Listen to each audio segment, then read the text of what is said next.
And then I and producer Tyler had really front row seats to what we expected to be an Ohio State smackdown. Now, set this up here. Going into this weekend, Ohio State is the only team in college football who had averaged better than 45 points per game in 2021 and was averaging better than 45 points per game in 2022. It gets better. On their last 30 of 38 possessions, they have scored touchdowns, and even better, they are or were a perfect 29 of 29, went inside the red zone scoring points, and had 27 TDs each time they went in there of those 29 times. So just 2 times they had been playing without this, they had played 6 games where they had been inside the 20 and not scored a TD twice. So going into this game, I expect, you're going to put it on a pretty decent Iowa Hawkeye defense. And then, no, actually, the Iowa Hawkeye defense had everything to say about this. Ohio State started sloppy. As a matter of fact, we're talking about a team that got into the red zone 5 times and scored a touchdown just 1 time. Noah Ruggles had to kick 4 field goals in the first half, and it didn't look like it was going to get any better for the offense while the defense was playing outstanding football. The second play from scrimmage, Oklahoma State transfer and holdover from the Jim Knowles regime there, Tanner McAllister came up with an interception to give the Buckeyes the ball to put them in position to score inside the 20. And then later, we got to see the first pick 6 of his career from scrimmage when we got to see Tommy Eichenberg pick one off, run one back to the house. And we talked about him a bit earlier this week.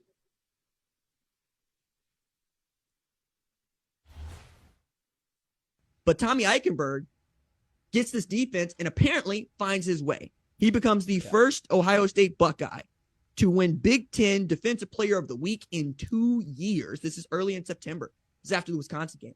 He's got 50 tackles through 6 games. He had 47 all of last year. He didn't play much at all in the 2020 year. And all of a sudden, that is the dude that is leading your defense. I think of him as Malcolm Rodriguez was at Oklahoma State, a do-everything, under-recruited kind of player. So I really enjoy Tommy Eichenberg's story because this is a dude that wasn't really that highly recruited. Even coming from the state of Ohio, there was lots more buzz around his brother Liam, who ends up at Notre Dame, and Tommy Eichenberg comes into his own in this Jim Knowles defense. Going into this game, he had 50 tackles. That's more than he had all of last season. Very much the guy in the middle of that defense that Jim Knowles can trust, along with having Tanner McAllister calling the shots at safety, and then that defensive line also playing tremendous football. As a matter of fact, I don't think any defensive coordinator in the country has done a better job in his first year than Jim Knowles, because we're talking about a defense that folks are going, yeah, you're playing against Iowa. We'll talk about Iowa here in just a little bit. But the way that Jim Knowles had really just allowed these guys to play inside of his 4-2-5, not making it too hard for them, not making it too difficult. And then you get to see the dividends, because remember, in 2021 and even 2020, the ask was not that large for the defense. It was, hey, we know we have the best offense in football. We know we have a Heisman caliber quarterback for the last 3 years. All we're asking you guys to do is be competent, is be average. And they've done better than that. They haven't given up more than 21 in any single game this year. And I don't give a damn who you're playing. That's called good defense. And as the offense needed to get its feet underneath it, the defense continued to play outstanding football, even if it is against Iowa. And by the time we got to the second half, we got to see what that meant. Now, before we get just into what I think is good Ohio State football, right? Let's talk about the one player that we thought we would see all day today, who'd been out for most of the year, Jaxon Smith-Njigba. 4 catches, 36 yards. That's the entire season. It's a dude went for over 1,600 yards last year, 95 catches. A man that was not just supposed to win the Biletnikoff Award this year, but was a Heisman finalist at the beginning of this year. And how does Brian Hartline respond? He says, no, I got Marvin Harrison Jr. I got Emeka Egbuka. I've got Julian Fleming. And those guys are going to be able to carry the load for us, even as Jaxon Smith-Njigba is clearly not 100%. And full credit to Hartline and Ryan Day for not pushing him back into action, because they got these dudes. So as we got to see a little bit of the bad football that Ohio State played in the first half, we got to see just what a number 1 ranked team is supposed to do in the second half. 38 unanswered points as Spencer Petras and Alex Padilla participated in Oprah's rendition of, and you get a turnover, and you get a turnover, and you get a turnover. 5 takeaways for Ohio State in the first 3 quarters of this game. Outstanding football defensively, and then having the offense absolutely catch up to the defense and put it on Iowa. Now, I also think that Uncle Shannon, had a really great tweet today that I'm sure we'll have on the screen here in just a little bit. But basically, he was trying to say the quarterback play ain't good at Iowa, and that's being nice. And when you take a look at what it is, that's just what it is. As a matter of fact, I'm looking around going, Kirk Ferentz, go into the transfer portal, dog. Go get you somebody that can operate inside of the offense that you want to run, because it's very clear that this is the offense you want to run. But both Spencer Petras and Alex Padilla are not your guys here.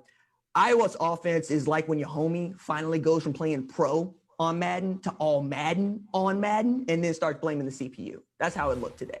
Now, it's really difficult to say that this Iowa win should mean that much to Ohio State and Ohio State fans, but I really look at it a bit differently, okay? I look at it to say that no team had scored more on a Kirk Ferentz Iowa football team today than Ohio State did today. Since 1999, Kirk Ferentz has had that job. This is the first time he's given up 54 points to an opponent in the regular season. Just ridiculous for an Ohio State team that remembers getting beat down 55-24 just a few years ago in Iowa City. I'd also add in this. CJ Stroud didn't play great football today. And you guys know how much I love me some CJ Stroud. I really believe he's going to win the Heisman Trophy this year. And I've had a really cool seat to watching his rise since his junior year of high school to Ohio State and the kind of guy he's become, even getting to have some really nice conversations with Mrs. Stroud about what the journey's been like for him. But today, 20 of 30, 286 yards passing, 4 TDs and a pick. And I think he might have graded out at a C, guys. As a matter of fact, that's the point for Ohio State.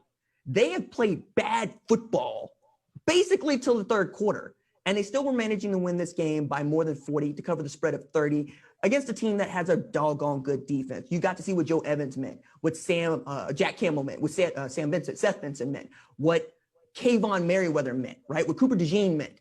Those dudes can play. And you heard Joel during the broadcast. He was giving up to him saying, at one point, can we always watch these two defenses play? But I'm also looking at this going, hey, Iowa held Ohio State to just 66 rush yards on 30 carries. You're going to need more production out of Travion Henderson and Mayan Williams against better football teams, but there's still time for that. So who's the better football team that they have to worry about? Well, Penn State is going to give them everything they want in Happy Valley in just a week's time. But the team that everybody is looking forward to, the team that I'm looking forward to them playing, is Michigan in the game. That is in Columbus this year.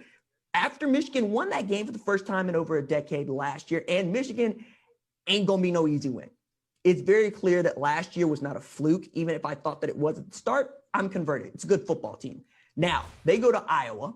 They played against Michigan. They win this game 27-14 in Iowa City, okay? So 27-14, we think that's pretty good, especially for two teams that want to run the ball. It's going to eat up a lot of clock. You're not going to try to run up the score. But I have a hard time dismissing Ohio State doubling up that score of 27-54 and then holding them to fewer points than Michigan did. Matter of fact, it's 40-10 in the third quarter, guys. I'm honestly asking, are we comparing at this time? Because I feel like if it gets into a shootout, I'm going to trust Ohio State to go win that game and also to respond like a number 1 ranked team should. And if you're paying attention, that's exactly where they have been in my rankings. And I don't see any reason to move them after this blowout win at Ohio Stadium. Also, shout out to you guys for really giving us such a warm welcome. I got to see a whole bunch of Buckeye fans for my first trip. Thanks so much for this. I will remember this time in Columbus. Thank you for watching the #1 college football show. Please remember to subscribe to the channel and like this video so that you don't miss any of the best college football coverage in America.